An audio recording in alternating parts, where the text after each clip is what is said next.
telah meluangkan waktunya untuk bersama-sama keluarga. Orang lain kau hampiri.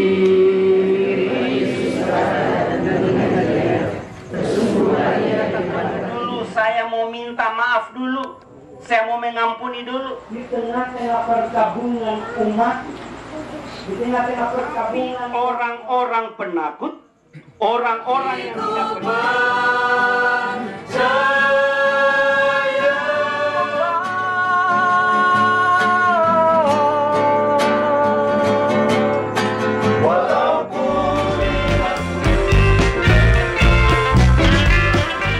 untuk bersama-sama keluarga membagi duka yang dialami oleh keluarga di tempat ini. Malam hari ini ibadah akan dipimpin oleh pendeta Laude Hadamu STH dan dibantu oleh majelis dari Orel. Pendeta Laude Hadamu STH adalah pendeta dari jemaat Orel Kunamenda Kolaka, di mana almarhumah tempat beribadah. Baiklah, kita tenangkan hati dan pikiran kita, dan kita akan memulai ibadah penghiburan pada malam hari ini. Dan kepada yang bertugas saya persilakan. Kita melaksanakan ibadah penghiburan pada sore menjelang malam hari ini. Untuk itu mari kita tenangkan hati dan kita masuk di dalam ibadah. Menanggapi peristiwa yang dinyatakan Tuhan di tengah-tengah keluarga Bapak Victor Tindasbua dan pujian dari Kidung Jemaat 26 atau puji-pujian yang terdapat dalam buku yang ada di tangan kita masing-masing dari nomor 3.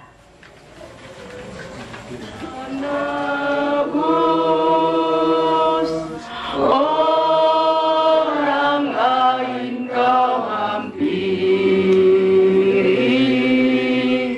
jangan jalan terus. Yesus Tuhan, dengar doaku. Orang lain kau hampiri, jangan jalan terus. Baiknya yang keempat. Kaulah sumber penghiburan, Raja hidupku, baik di bumi baik di surga. Siapa bandingmu, Yesus Tuhan, dengar doaku. Orang lain kau hampiri, jangan jalan terus. Mari kita sama-sama membuka firman Tuhan, nats pembimbing kita pada saat ini yang terdapat di dalam 2 Timotius 4 ayat 7 sampai ayatnya yang ke-8. Yang baik, aku telah mencapai garis akhir dan aku telah memelihara iman. Sekarang telah tersedia bagiku mahkota kebenaran yang akan dikaruniakan kepadaku oleh Tuhan, yaitu Kidung Jemaat nomor 6 yang ada di dalam buku panduan kita. Suaramu ku dengar,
pikiran kami, baik hamba-Mu yang memberitakan maupun setiap kami yang mendengar, supaya kami sama-sama diberkati oleh firman-Mu.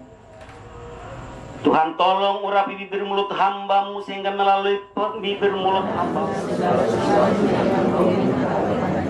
kata Yesus kepada Marta, saudaramu akan bangkit.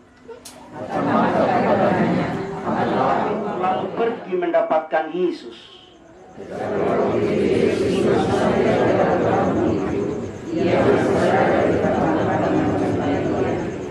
Ketika orang-orang Yahudi yang bersama-sama dengan Maria di rumah itu untuk menghiburnya, melihat bahwa Maria segera bangkit dan pergi keluar, mereka mengikutinya.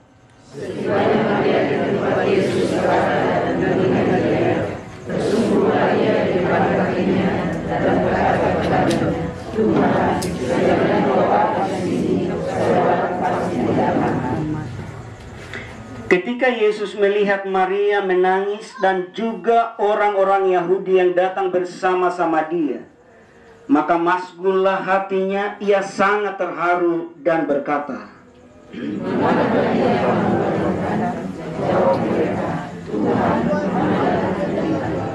maka menangislah Yesus. Kata orang-orang Yahudi, lihatlah betapa kasihnya kepadanya.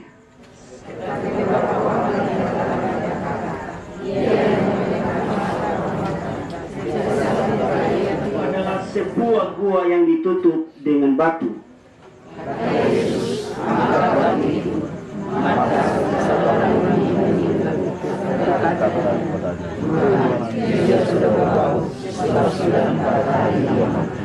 Jawab Yesus, bukankah sudah kukatakan kepadamu, jikalau engkau percaya, engkau akan melihat kemuliaan Allah?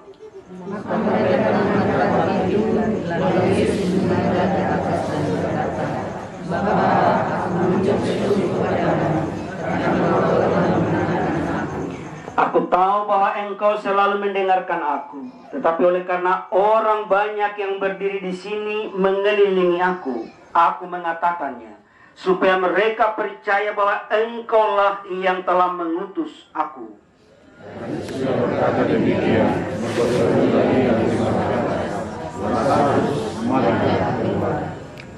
Empat kita sama-sama membacanya. Orang yang telah mati itu datang keluar. Dia baik segenap keluarga selaku pemangku duka dan Bapak Ibu saudara-saudara sidang penghiburan yang Tuhan kasihi. Saya rasa kalau saya sering mengatakan bahwa tidak semua orang yang sadar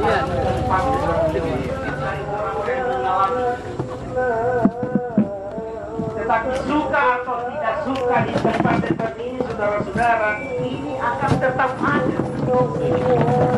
Karena kalau kita berbicara soal kematian, itu adalah sesuatu keputusan hikmat Allah yang tidak bisa dielakkan oleh setiap kita manusia.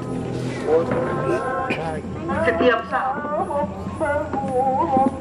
entah kita siap atau tidak siap, entah kita beriman. Tunggu dulu, saya mau minta maaf dulu, saya mau mengampuni dulu. Kalau sudah saatnya tiba, maka selesailah semuanya. Dan saudara, kalau kematian, tetapi sebaliknya bahwa kalau orang yang meninggalkan kita atau orang yang mati itu yang meninggal itu saudara kita, anak kita, maka pastilah manusiawi kalau kita sungguh merasakan yang namanya kesedihan, yang namanya Dominus dan terlebih lagi Pak Victor sebagai suami dan juga ketiga anak kekasih dan segenap keluarga besar. Dan kalau sudah terjadi seperti ini, lalu kemudian biasanya akan muncul berbagai macam pertanyaan-pertanyaan dalam setiap kehidupan kita. Mengapa dia cepat meninggalkan kami? Kami masih ingin bersama-sama dengan dia. saya akibat kita tidak akan pernah merasakan jawaban yang memuaskan kalau kita terus mengikuti pertanyaan-pertanyaan yang muncul.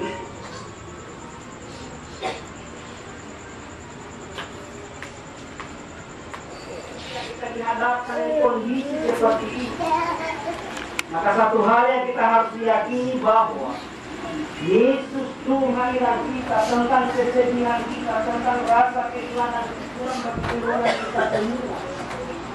Bahwa ternyata Yesus Tuhan adalah Yesus yang selalu ada dan hadir di tengah-tengah perkabungan. Maka sekarang karena dia menunjukkan tentang bagaimana sumpah ini kepada sahabatnya. Tapi itulah yang lain. Saat saudara kita mereka bernama Lazarus meninggal, mereka meratapi. Kenapa? Karena saudara mereka yang mereka sayangi, yang mereka kasihi. Kenapa mereka sedih? Kenapa mereka menangis? Karena mereka belum rela ditinggalkan oleh saudara laki-laki mereka yang bernama Lazarus. Karena itu Yesus hadir menghibur mereka. Inilah setelah Lazarus mati, saudara, Yesus pada waktu sementara pelayanan di berbeda. Ada seorang yang datang memberitahu bahwa Lazarus dia justru menunggu 2 hari lagi baru dia bisa ke Betania. Nah, dalam hal Yesus tidak langsung merespon saudara-saudara, tentu saja ada maksud yang luar biasa. Andai kata waktu itu Yesus ketika dikasih tahu bahwa Lazarus lagi sakit, kalau dia datang dia berkuasa untuk menyembuhkannya. Tetapi ternyata orang bisa percaya. Dia menunggunya 2 hari. Setelah 2 hari baru dia datangnya Lazarus memang sudah meninggal. Sampai saudara-saudaranya Maria Marta menangis, Tuhan kalau engkau datang dia tidak akan mati. Tetapi kita melihat di sini saudara-saudara bahwa ternyata penundaan itu ada maksud lain.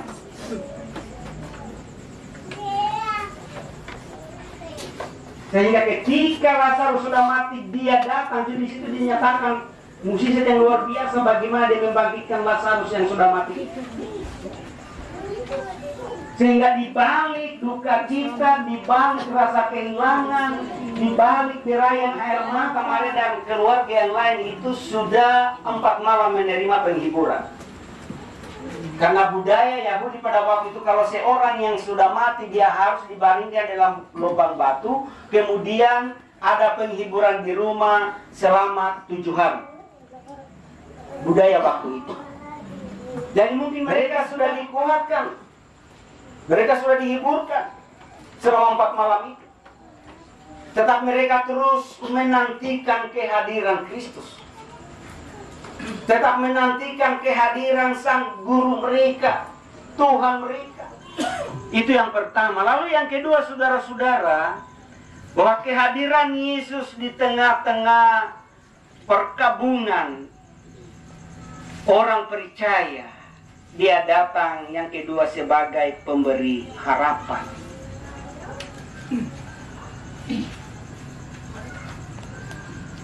Kita lihat dalam pembacaan kita ini jelas bahwa tetapi karena Yesus yang diberitakan Paulus benar-benar menderita, mati dan bangkit, sehingga apa yang dia beritakan apa yang menjadi kepercayaan saudara semua dan saya tidaklah menjadi sia-sia. Tapi menjadilah kebangkitan. Dia bukan hanya berkuasa membangkitkan Lazarus dari kematian, tetapi dia juga membuktikan dirinya. Bahwa setelah dia 3 hari di dalam kuburan dia bangkit. Maka dia katakan siapa yang percaya kepada aku walaupun dia sudah mati, berkuasa membangkitkan dan dia sendiri bangkit untuk mengalahkan kuasa maut. Dan setelah mengalahkan kuasa maut, setelah dia bangkit, dia kemana? Dia ke surga. Pada Yohanes 14 jelas itu kita baca, janganlah gelisah hatimu. Percayalah kepada Allah, percayalah juga kepada aku. Sebab di rumah Bapakku banyak tempat tinggal. Karena aku pergi ke situ untuk menyiapkan tempat bagimu. Supaya sesudah aku menyiapkan tempat bagimu, aku akan datang kembali dan membawa kamu ke tempatku. Supaya di mana aku ada, kamu pun berada. Siapa menjanjikan itu? Yesus yang dari surga dan kembali ke surga. Ya saya katakan ini bukan PHP, bukan janji palsu. Banyak orang bicara surga tapi dia sendiri tidak yakin masuk surga atau tidak, kan dia tidak tahu. Surga itu begini. Kalau mau masuk surga, dia sendiri tidak tahu. Tetapi Yesus yang kita sembah, Yesus yang adalah Tuhan, datang dari surga ke dalam dunia ini, menderita, mati dan bangkit, hidup kembali. Sultan masih ingat itu waktu perayaan apa kemarin, hari kenaikan kan? Bahwa dia naik itu akan datang lagi dengan cara yang sama. Untuk apa? Untuk menjemput mereka yang percaya. Kalau sudah mati di dalam Yesus, mereka akan dibangkitkan. Makanya saudara-saudara, bahwa di balik duka cita, di balik rasa kehilangan, di balik masih berdoa di kamar bersama almarhumah.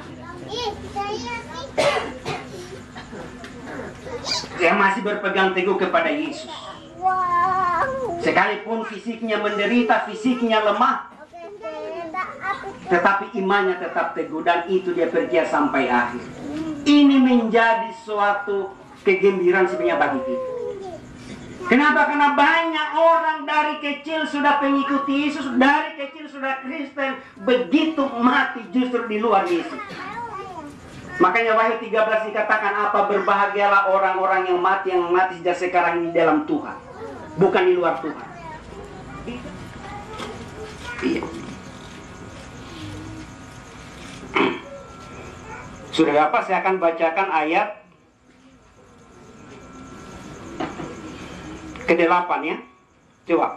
Tetapi orang-orang penakut, orang-orang yang tidak percaya, orang-orang keji, orang-orang pembunuh, orang-orang sundal, tukang-tukang sihir, penyembah-penyembah berhala, dan semua pendusta, mereka akan mendapat bagian mereka di dalam lautan yang menyala-nyala oleh api dan belerang. Inilah kematian yang kedua.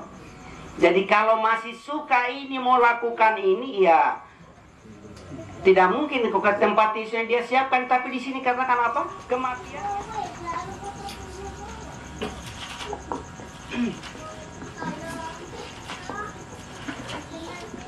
Sudah dapat 1 Korintus 6. Saya bacakan ya, mulai ayatnya ke-9. Atau tidak tahukah kamu bahwa orang-orang yang tidak adil tidak akan mendapat bagian dalam kerajaan Allah? Jangan sesat. Catat baik-baik. Orang cabul, penyembah berhala, orang berzina, banci, pemburit, pencuri, orang kikir, pemabuk. Nah ini dicatat baik-baik ya. Jadi bukan kata pilih, tahu dia ditulis tuh. Pemabuk, penfitnah, penipu tidak akan mendapat bagian dalam kerajaan Allah. Jadi kalau mau mabuk silakan mabuk. Masih banyak balok. Iya. Bisa minum tapi tidak mabuk. Iya. Ada begitu. Jadi dicatat baik-baik, ini banyak di situ. Ya.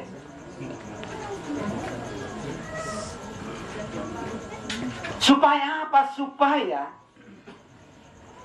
ketika kita sungguh-sungguh, makanya sudah dikasih oleh Tuhan. Memang kadang-kadang kalau kita bicara kematian, saya katakan itu manusiawi kalau kita takut, ya. Termasuk saya pendeta, kadang-kadang menguat. Nah, kalau ditanya Pak Pendeta, kalau dia mau mati sekarang, saya bilang jangan dulu. Saya itu punya alasan kenapa, karena istriku masih pertumbuhan. Semua jatuh.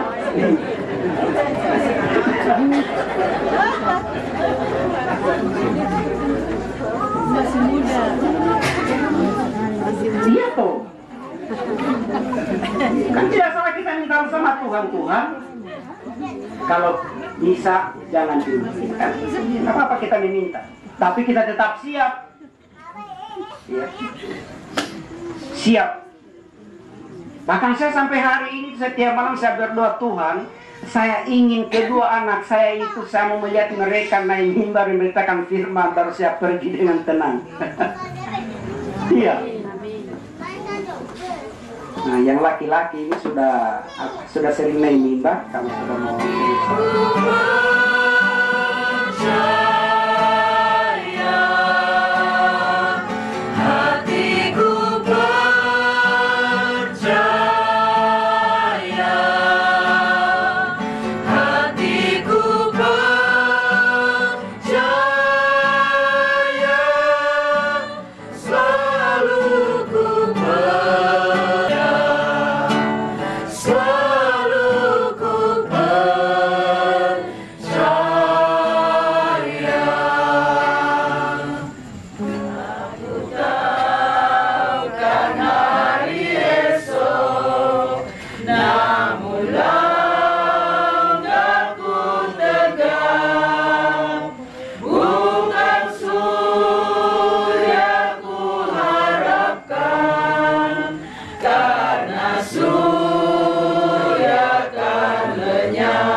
Bapa yang baik, terima kasih setelah kami bersama-sama mendengarkan pembaca dan perenungan firman-Mu.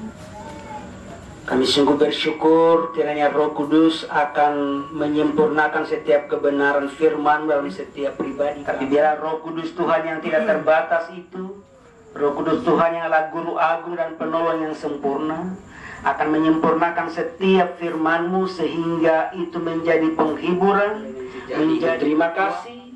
Kami berdoa kiranya segenap keluarga yang berduka di tempat ini, khususnya orang tua kekasih kami Bapak Domingus, dan juga saudara kekasih kami Victor sebagai suami, dan segenap rumpun keluarga yang sungguh merasakan duka cita ini.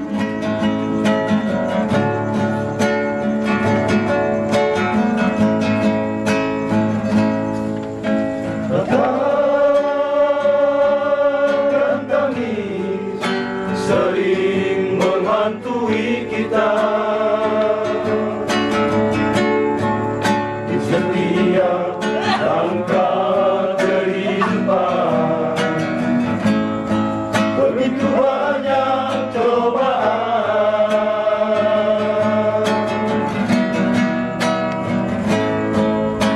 letih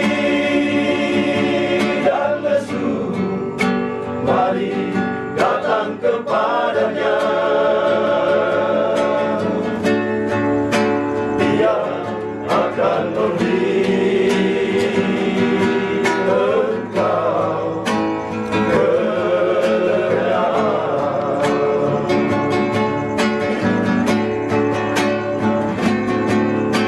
Walaupun dosamu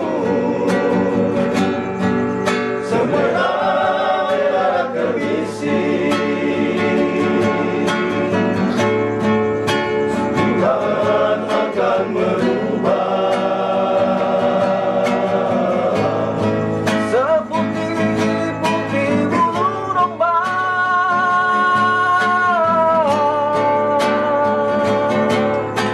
Walaupun imanmu sebesar biji sesawi,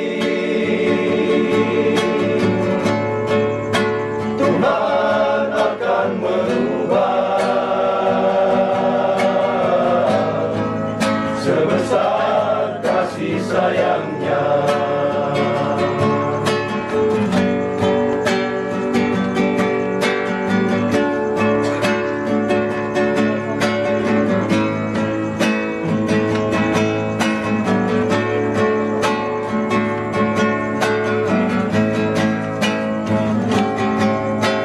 Letih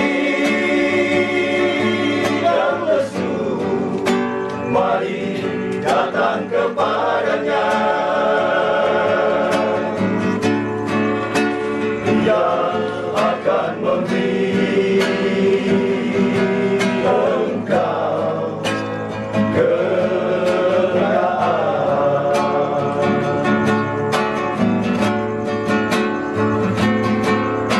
Walaupun dosamu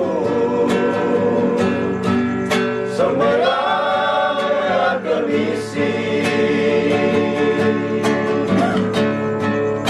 Tuhan akan merubah seputih-putih bulu domba.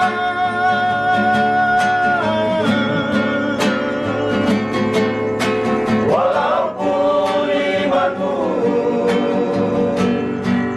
sebesar biji sesawi, Tuhan akan merubah sebesar kasih sayangnya. Tuhan akan merubah sebesar kasih sayangnya.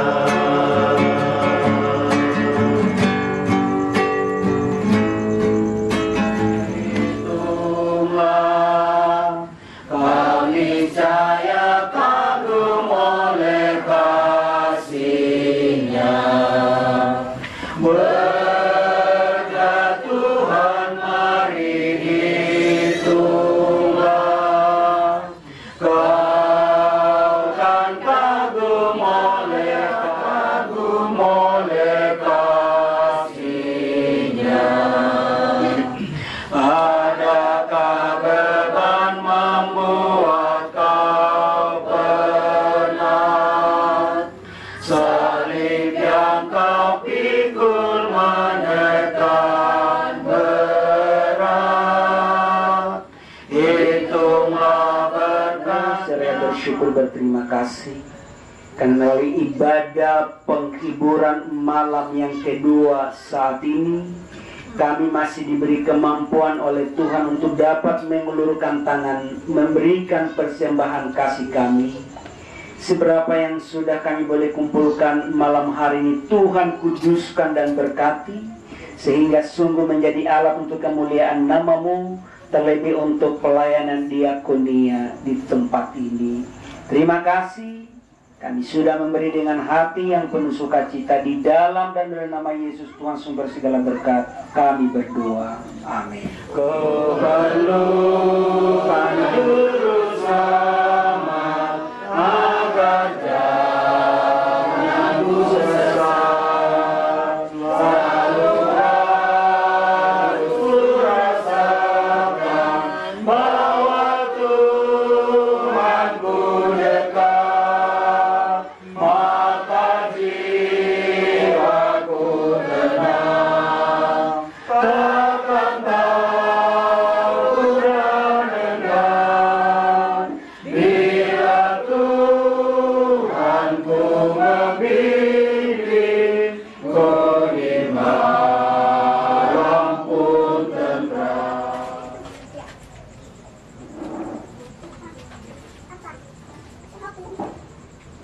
Semoga Allah sumber damai sejahtera akan memenuhi hati dan pikiranmu dalam Kristus Yesus Tuhan. SSC, terima kasih sudah nonton video ini. Bantu like dan share videonya ya. Yang belum subscribe channelnya, ayo di subscribe dan tekan tombol loncengnya agar tidak ketinggalan video-video terbaru dari SSC. Karena subscribe itu gratis.